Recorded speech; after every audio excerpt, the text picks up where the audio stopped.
네, 오늘 13조 하나님의 섭리에 관하여 내용을 나누겠습니다. 오늘 설교의 제목은 하나님의 섭리를 신뢰하자라는 제목입니다. 우리가 이제 신앙생활하면서 하나님의 섭리라는 표현을 많이 사용합니다. 그것은 하나님의 섭리였어. 우리가 하나님의 섭리를 믿는다. 이렇게 얘기를 하지만은 실제로 우리가 모든 부분이 다 그렇지만 그 개념이나 그 개념을 우리에게 적용하는 부분이 좀 많이 약한 것 같아요. 그 개념을 우리가 잘 알더라도 또 실제로 적용 부분에 있어서 좀 많이 부족한 게 사실입니다. 사실 이 섭리뿐만 아니라 우리가 실제로 우리가 예를 들면 그리스도와의 연합이다. 오늘 우리가 아침에 같이 나왔던 말씀처럼 또 우리가 하늘에 앉았다라고 그 얘기를 할 때 실제로 그거를 우리가 적용하지 않으면 사실 그건 지식에서 끝나는 거거든요. 우리가 적용을 잘 해야 되고, 그리고 우리가 우리 또 민족성이기는 한데 또 우리가 좀 많이 약점이 뭐냐면 우리가 남을 지적하거나 정죄하는 거는 우리나라 사람들 진짜 그 어느 세계 사람들을 막론하고 진짜 프로페셔널하지 않나 그런 생각이 들어요. 그런데 약한 게 뭐냐면 나를 이렇게 돌아보고 나를 성찰하는 부분이 우리 기독교인들이 약할 수 있습니다. 그래서 우리는 늘 내가 죄인이라는 사실 깨닫고 의인이지만 죄성을 가진 죄인이기 때문에 내가 회개해야 될 것은 무엇인지, 내가 그래서 주님께 간구해야 될 것은 무엇인지, 그리고 내가 어떻게 삶에 적용하고 결단하고 기도할 수 있을지를 늘 고민해야 됩니다. 그래야 우리가 성장이 돼요. 그래서 교회에 왔을 때 어찌 보면은 내가 이 말씀을 들으면서 내 마음이 조금 불편한 게 더 좋은 걸 수 있어요. 성장에 있어서. 내가 지금 이 부분에 우리가 흔히 찔린다고 하죠. 예를 들면 목사도 누구를 저격하는 설교를 하면 안 되겠죠. 하지만 죄에 대해서 설교를 하면서 목사를 비롯한 우리 모든 주의 성도들이 이 하나님 앞에 정말 내가 죄를 자복하고 회개하고 새롭게 결단하고 그리스도로 옷 입는 그런 이 적용이 필요할 줄 믿습니다. 그래서 오늘 우리가 섭리라는 부분을 나누면서 이 섭리는 하나님의 보존과 다스림이 섭리입니다. 다스림이에요. 보존이고 다스림입니다. 그럼 우리가 첫 번째로 봐야 될 것이 하나님의 주권과 다스림입니다. 하나님은 그냥 버려두시지 않습니다. 오늘 여기 나오죠. 첫 줄에 이 하나님이 만물을 창조하신 후에 만물을 버려두거나 운명이나 우연에 맡겨서 포기하지 않으신다고 말씀하십니다.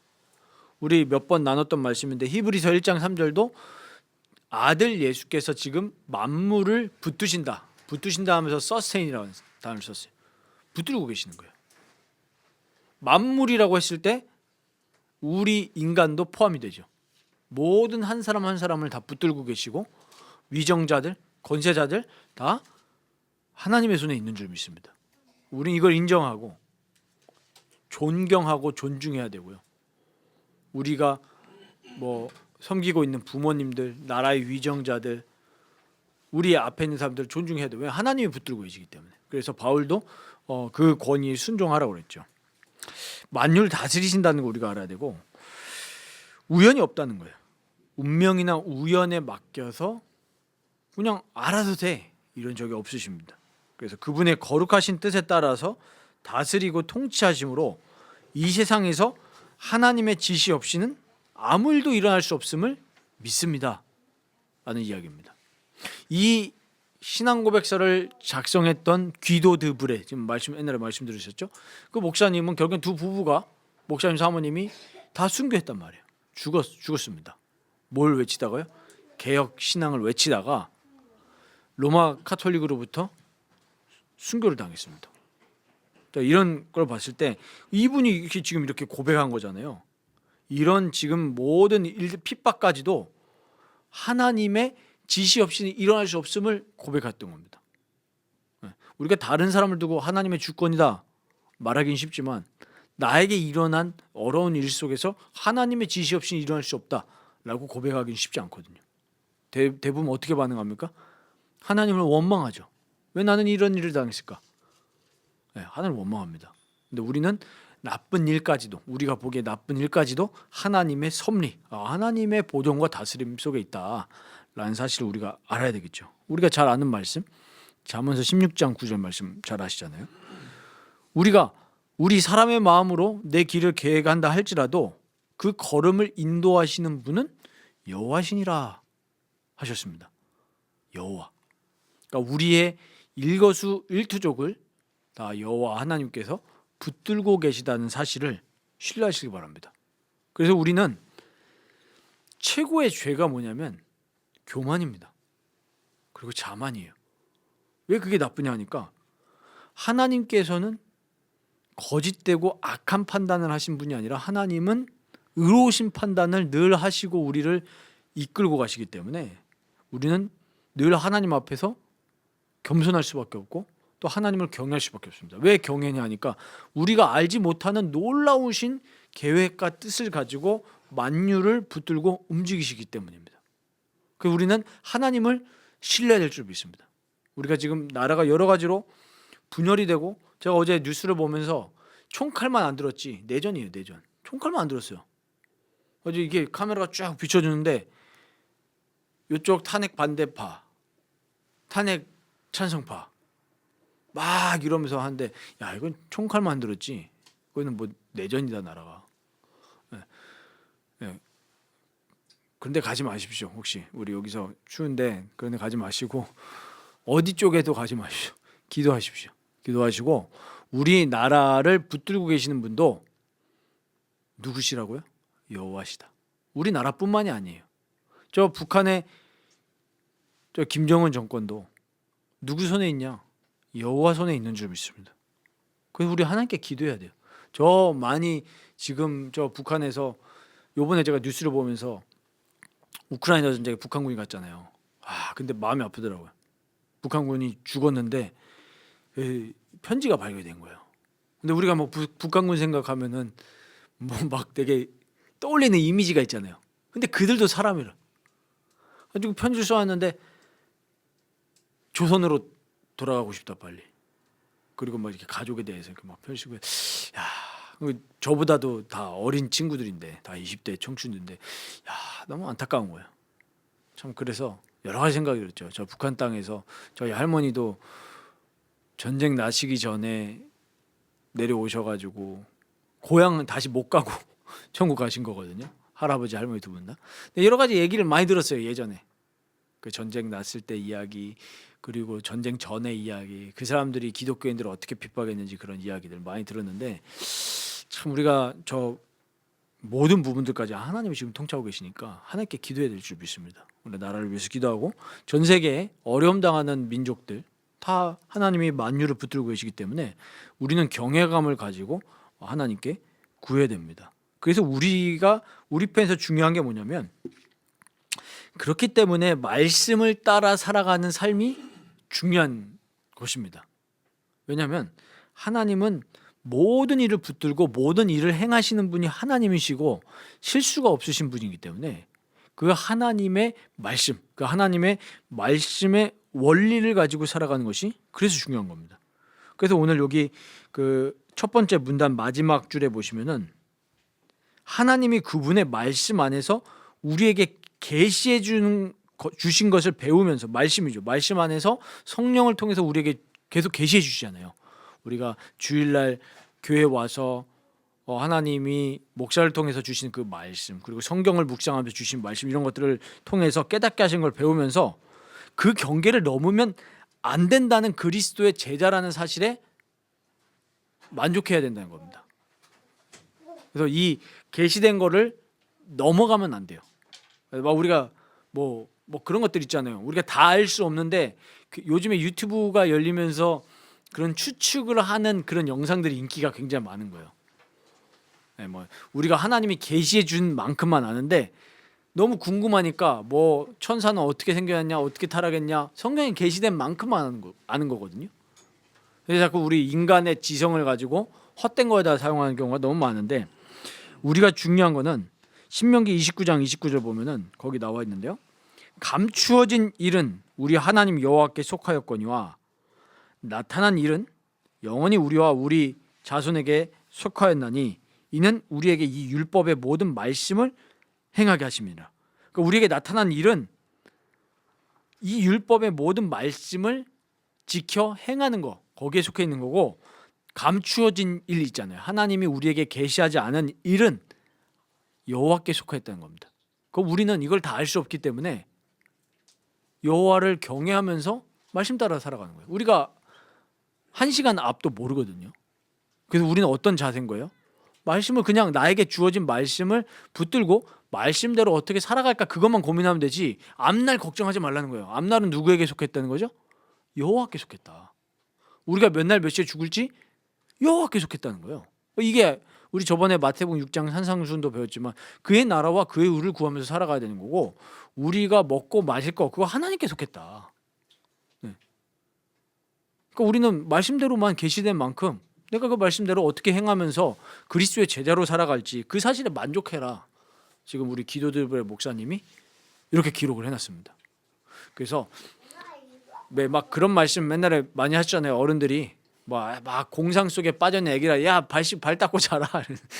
쓰잘데가 없는 걱정하지 말고 발 닦고 자라. 네, 어떤 면에서 우리 지금 자세가 그런 자세가 필요할지 모릅니다. 그냥 말씀 붙들고 나에게 맡겨진 거에 정말 그리스도인으로서 최선을 다하고 살아가시기 바랍니다. 그리고 두 번째로, 이 하나님의 섭리를 우리가 신뢰하면 우리에게 무엇이 찾아오냐면 엄청난 위로가 찾아옵니다. 오늘 여기 두 번째 문단에 얘기하죠. 이 교리는 우리에게 말할 수 없는 위로를 줍니다. 아까 제가 말씀드렸듯이 이 신앙고백서를 작성한 기도 드브레 목사님은 굉장히 어려운 시대에 살았습니다. 한번 생각해 보신 적 있으십니까? 왜 하필 나는 이 시대에 태어났을까? 네. 그래서 아까 우리 장로님도 말씀하셨지만 저도 옛날에는 막 어른 세대가 이해가 안 가고 그럴 때가 많았는데, 우리가 항상 환경을 이해해야 되는 게 이런 신앙 고백서가 쓰여졌을 때 종교 개혁의 시간이었단 말이에요. 우리가 그 상황을 이해하고 이걸 봐야 되거든요. 그러니까 우리가 한 50년만 일찍 태어났어도 엄청난 격동의 시대를 봤었어야 되고, 100년 앞서서 태어났다? 그럼 저희는 제가 왜 그게 처음에 감이 안 왔는데, 저희 돌아가신 할머니한테 저희 할머니가 30년생이셨나? 아무튼 그래요. 그러니까 이 한국 전쟁, 6.25 한국 전쟁이 생생한 기억으로 남아 있는 거예요. 고등학생 때 나이였으니까. 그래가지고 제가 이 얘기를 하려고 제가 2시간을 들었거든요. 할머니한테. 제가 일부러 얘기해 달라고. 2014년인가.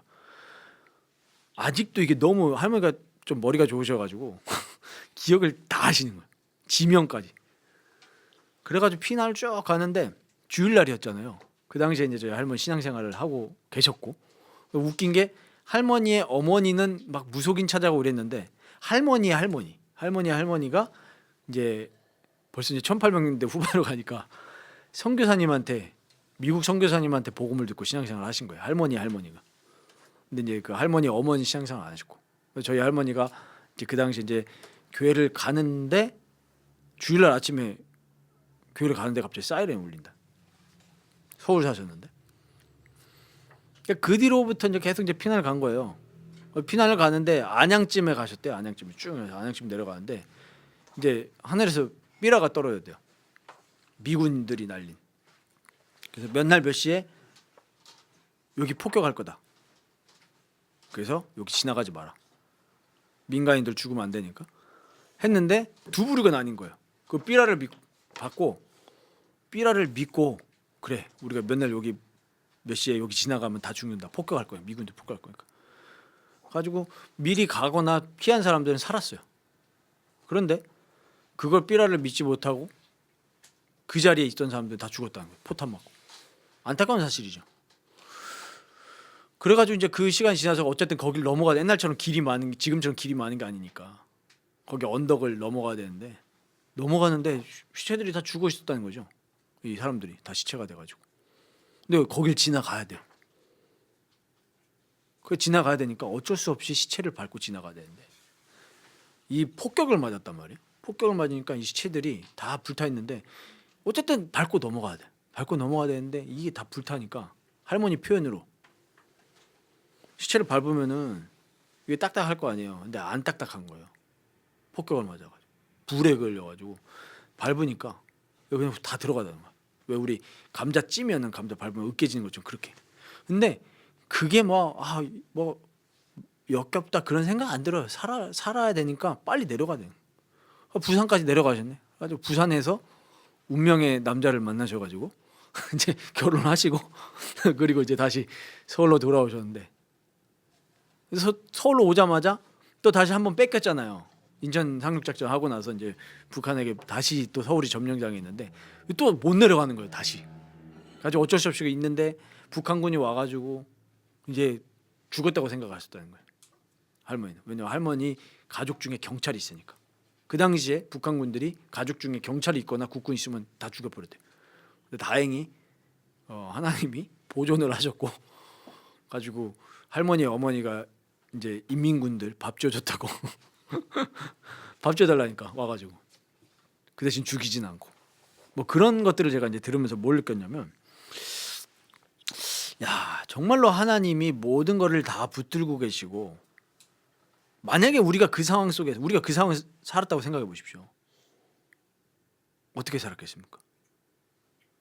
그러니까 이 당시에 이걸 기록한 이 기도드불의 목사님도 그 로마 가톨릭으로부터 신앙 때문에 엄청난 핍박을 받고 심지어 나중에 순교까지 하셨었는데 우리가 진짜로 하나님의 섭리를 신뢰하면은 우리가 어떠한 상황에 있을지라도 하나님의 주권과 다스림 속에 있기 때문에 위로와 힘이 찾아온다는 거예요. 전 세계 역사를 한번 보시기 바랍니다. 이 뛰어난 사상가와 정치인들 많이 있었습니다. 영원하지 못했습니다.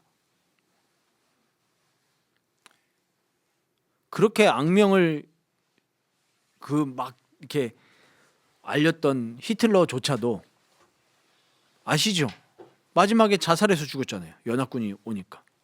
나폴레옹도 결국에는 혼자 쓸쓸하게 섬에서 죽었습니다. 저 푸틴과 김정은이 어떻게 될지 몰라요. 지금 막 하고 있는 거죠. 보이지만.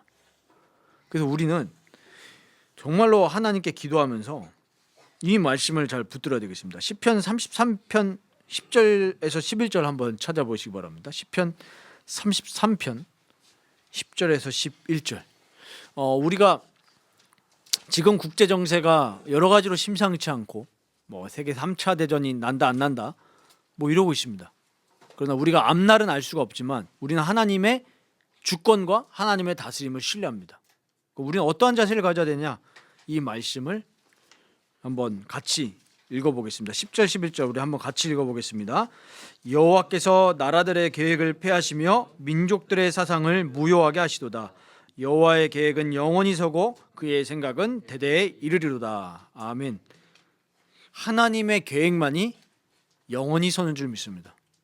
민족들의 사상, 나라들의 계획, 위정자들의 계획 무효하게 하신다고 했어요. 하나님은. 그래서 우리는 하나님을 신뢰해야 될 줄 믿습니다. 막 시위 나가고 이런 거 좋은 거 아닙니다. 나가지 마십시오. 그리스도인들은 정말 하나님을 신뢰하고 기도해야 될 줄 믿습니다. 기도해야 돼요. 기도하고 하나님의 계획만이 영원히 서신다.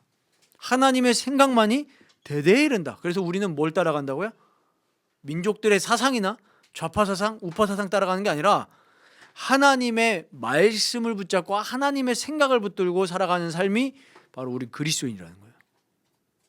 우리가 하나님의 말씀 편에서 봤을 때 옳고 그르다 나오잖아요. 뭐가 옳고 뭐가 그른지 나오잖아요. 우리 그것 따라서 판단하고 행동하면 되는 겁니다. 그래서 오늘 이 말씀에 우리 머리카락 하나도 다 세신 바 되었고 하나님의 능력 아래에 모든 피조물들이 그렇게 힘이 세 보이는 권세자들도 하나님의 능력 아래에 있기 때문에 하나님께서 악한 자도 악한 그 타이밍에 맞게 하나님이 사용하시는 겁니다. 다. 우리는 뭘 신뢰하느냐? 하나님이 모든 만물을 붙들고 보좌에서 다 컨트롤하신다는 사실을 우리는 신뢰해야 되겠습니다. 그래서 오늘 이 말씀을 우리가 어떻게 적용을 해야 되겠느냐? 그래서 우리의 자세는 겸손해야 될 줄 믿습니다. 우리가 살아가면서 제일 하기 쉬운 실수가 뭐냐면 아는 척하는 거예요. 우리 다 모릅니다. 우리가 어찌 내 앞가림도 마음대로 못하면서 다 아는 척한다니까요, 사람들이. 네. 뉴스 좀만 보면은 뭐 지식인 된 거 마냥 이 나라가 어떻게 될 거다. 그렇지 않습니다. 이 나라는 하나님이 붙들고 계십니다. 우리나라뿐만 아니라 전 세계 모든 나라를 하나님이 붙들고 계십니다. 그럼 우리는 여기서 어떻게 되냐면 진짜 겸손하면서 하나님을 신뢰하고 교만하지도 마시고 낙심하지도 마시기 바랍니다. 바울 보십시오. 바울은 교만하지도 낙심하지도 않았습니다. 뭘 신뢰했냐? 그리스도를 신뢰했습니다. 그래서 바울이 감옥에 갇혔을 때 빌립보서에 뭐라고 합니까? 내가 고난에 처할 줄도 알고 풍부에 처할 줄도 알고 어디에도 처할 줄 안다고요? 내가 비천에도 처할 줄 안다. 왜요? 나를 붙들고 계시는 분이 하나님이시라는 것을 바울은 철저하게 신뢰했기 때문에 그렇습니다. 그래서 괜찮았어요. 내가 로마로 끌려가도 상관없다. 왜? 하나님이 나를 붙들고 계시고 하나님은 나를 이 예수, 하나님의 아들 예수 그리스도를 전하는 일에 나를 세웠기 때문에. 그러니까 바울이 고백하잖아요. 나는 이방인을 위해서 택한 그릇이다. 그래서 우리는 지금 이 21세기 특히 2024년 한국을 지금 살아가는 입장에서 우리는 신뢰하는 거죠. 뭘 신뢰합니까? 이 2024년에 대한민국을 살아가게 하는 그리스도인이라는 것을 우리는 신뢰하는 겁니다. 그럼 여기서 우리는 불평하고 불만하고 원망하고 욕하고 세상 사람들처럼 똑같이 그러는 게 아니라 내가 그리스도인으로서 그리스도의 말씀을 신뢰하고 그렇게 살아가는 겁니다. 그리스도의 말씀에 어긋난 것은 우리가 당당하게 노라고 외칠 줄 알아야죠. 그게 진정한 그리스도의 용기고요. 이 기도드브레 목사님은 그 잘못된 이 카톨릭 그 신앙에 맞서서 노할 수 있는 건 당당하게 노했습니다. 그리고 순교하셨습니다. 왜요? 진짜 성경에 빗대어서 아닌 거라고 말을 해야 되는 거니까요. 그래서 지금 2024년도 우리가 이 대한민국을 하나님의 사람으로서 살아가면서 정말 우리가 이 나라를 위해서 기도해야 되겠고 또 전 세계에 여러 가지 죄와 또 억압과 또 여러 가지 이 마귀로 인해서 어려움 당하는 사람들, 죄로 신음하는 사람들 이런 사람들을 위해서 기도해야 될 줄 믿습니다. 그리고 특히 이제 우리가 관계되어진 우리 가족들 또 뭐 친척들, 지인들 있는데 어려움 당하는 사람이 있을 때에도 우리가 이걸 신뢰하면서 기도해 주시기 바랍니다. 그래서 우리의 생명도 하나님께 있습니다. 여기서 우리에게 위로가 오거든요. 네. 아무리 훌륭한 의사라도 병이 걸렸을 때 자기 몸을 자기가 스스로 치료할 수 없습니다. 그렇죠. 우리 그런 말 있잖아요. 속담에 중이 제 머리 못 깎는다. 네. 아무리 훌륭한 미용사라 할지라도 가야 됩니다. 제가 그래서 미용사분들한테 직접 물어봤어요. 제가 옛날에 막 단골인 분들한테 미용실 갈 때 어떻게 하시냐고 하니까 되게 어이없게 쳐다보면서 아이씨 제가 어떻게 스스로 자르냐고 가지 아니면 자기 샵에 뭐 직원들한테 잘라달라 하거나 그렇습니다. 의사도 자기가 병 걸리면 다른 의사 찾아가야 돼요. 그렇게 우리가 연약한 존재거든요. 그래서 질병, 경제 뭐 여러 가지 부분이 사실 우리 어떤 삶을 위협하는 그런 부분들인데 이것도 하나님께 손에 있음을 알고 믿음으로 걸어 나가시길 바랍니다. 이 말은 건강관리를 하지 마십시오. 저축을 하지 마십시오. 그런 얘기가 아닙니다. 하나님을 신뢰하면서 나에게 맡겨진 거를 하나님의 뜻에 맞게 실행하시면서 청지기적 삶을 살아가시면 됩니다. 나에게 맡겨진 거니까 성실하게 하시고 나에게 옆에 있는 사람들 사랑하시면 돼요. 그게 하나님 말씀의 원리대로 사는 거잖아요. 하나님 사랑과 이웃 사랑. 그렇게 살아가시고 나머지는 하나님께 맡기는 거예요. 남이 10억 갖고 있다고 해서 나도 10억 가져야 되는 건 아닙니다. 근데 왜 우리는 기준을 그렇게 맞춰요? 그게 다 우상이에요. 탐심. 하나님이 나에게 맡겨준 것대로 살아가면 돼요. 하나님이 나에게 1억을 맡기셨다. 그럼 1억대로 살아가면 되는 거고요. 하나님이 나를 뭐 200만 원만 벌게 하신다. 벌게 하는 대로 살아가면 돼요. 근데 사람들은 다른 게 기준이 돼서 하나님의 섭리를 인정을 못하는 거죠. 하나님의 섭리가 나는 200만 원 벌고 살아야 돼. 그럼 살아야 돼요. 나에게 500만 원, 600만 원, 700만 원 벌게 하신다. 이유가 있을 거 아니에요. 그럼 그거대로 순종하면서 내가 더 풍족하면 남을 위해서 더 돕고 그러면 되는 거예요. 네. 각자 나에게 맡겨진 거에 순종하면서 살아가는 것이 하나님을 신뢰하는 겁니다. 우리 하나님 신뢰하고 그러니까 우리가 예를 들면은 뭐 예를 들어 보십시오. 우리 장로님이 갑자기 내년에 회사에서 연봉 인상하겠습니다. 그래서 내년부터 연봉 1억입니다. 그러면 어떻게 하셔야겠습니까? 연봉 1억 올랐습니다. 그래서 막 온데 동네방네 자랑하고 다니고 이러면 안 된다는 거죠. 성경이 말하는 거야. 뭐 해야 돼요? 내가 능력이 좋아서 올랐다가 아니죠. 하나님이 나에게 1억을 주시는 이유가 있겠구나. 그걸 신뢰하고 저 뭐 예를 들면 그런 거 있죠. 너는 연봉을 5천밖에 못 받냐? 이러면서 무시하면 안 된다는 거죠. 그리스도인은 내가 1억을 받는 것도 내가 열심히 해서 물론 이유도 있겠지만 하나님이 나에게 주신 이유 섭리잖아요. 그러면은 그거에 대해서 어떻게 생각해야 되는데 겸손해야 된다. 그렇죠? 그럼 내가 뭐 예를 들면 우리 뭐 취직을 또 하겠지만 했는데 생각보다 마음에 안 들어. 겨우 세상이 이런 건가? 세상은 쓰다 이러면서 연봉 이밖에 안 돼? 이러지 말라는 거죠. 하나님이 지금 나에게 뭐 예를 들면 1년에 3천만 원 받는다. 그럼 3천만 원 주신 이유가 있구나. 그러니까 하나님의 섭리를 인정하면서 성실하게 살면 되는 거예요. 성실하게. 그렇게 성실하게 기도하면서 살다 보면은 또 하나님이 더 많이 재물을 주실 수 있을 거 아니에요? 그럴 때도 내가 열심히 해서 이렇게 정도 됐어. 그럼 교만이죠. 내가 열심히 한 건 맞지만 열심히 할 수 있는 지력과 체력을 주신 것도 하나님이시다. 그래서 하나님을 경외하면서 하나님이 나에게 더 재물을 주셨을 때 하나님과 이웃을 위해서 쓰라고 하시는구나. 그렇게 가야 되는 거죠. 근데 대부분 그리스도인들조차 여기다가 자기 욕심을 투영해서 내가 이번에 연봉 1억이 되지 않으면 하나님의 섭리는 틀린 거야. 이렇게 되는 순간 이상한 쪽으로 빠지는 거죠. 그러다 보니까 그리스도인들이 잘못된 기준. 내가 연봉 1억 받았어. 너는 연봉 5천이다. 이러면 서로 정죄하는 거야. 너가 말씀을 안 붙드니까 연봉이 그 모양인 거야. 이렇게 된다는 거죠. 우리는 하나님의 섭리는 완벽하다.